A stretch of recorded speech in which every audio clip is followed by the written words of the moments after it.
Good morning, everybody. Chad from Colorado Giants. Today is Tuesday, June 21st. It's about 8 a.m. here in Denver, and I'm going to do a little video, just a kind of general update, and then you notice I have some of these flowers. The time has come to pollinate one of my Plan A pumpkins.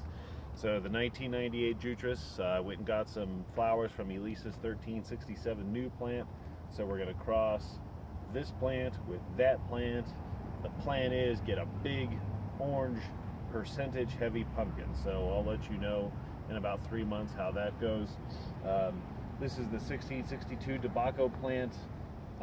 You can see down here, this was a pumpkin that I pollinated a few days ago. So that's growing really well, maybe about the size of a tennis ball.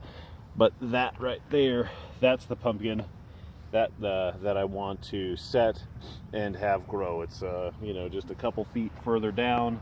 It's not near the center supports of the screen house. I'm turning the vine. This one I didn't turn the vine. You can see we've had a real challenging last few days.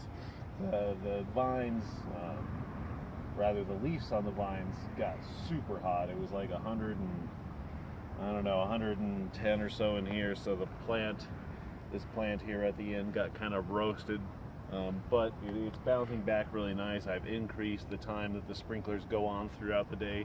So those go on 4 times a day for 10 minutes a day during the hottest, or 10 minutes period during the hottest parts of the day.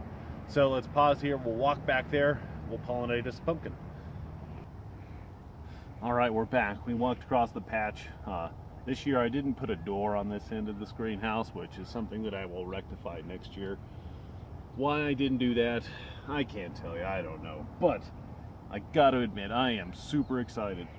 This is the first time that I've seen this flower this morning. Coming on over to it, I can see that is one heck of a flower. That is a 6-lobe, perfect vine placement. Knock on wood, man. I'm excited to see this. So let's get down to the business of making some baby pumpkins. So you take your male flower, you peel away the flower part of it.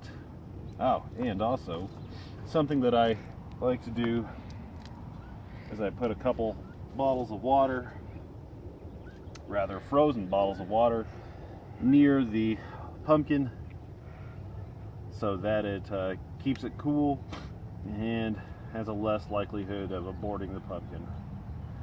So all we're doing here is taking the male flower and wiggling it around the female, and what you're doing is putting the pollen all over there. So if you don't know about the birds and the bees, we're taking over the job of the bees. You'll just have to figure out the birds by yourself.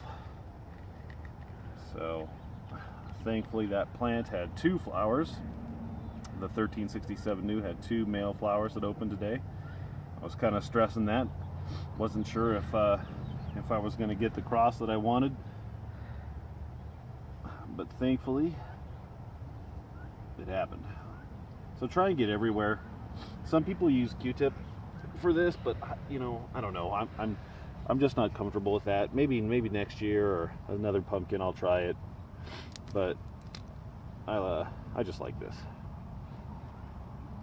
So every grain of pollen is a seed for your pumpkin, and the more pollen on there, the more seed you're going to get, the less likelihood that this pumpkin will abort and will be a good pumpkin. So that's really about it. This is the Jutras plant. I would say this plant is about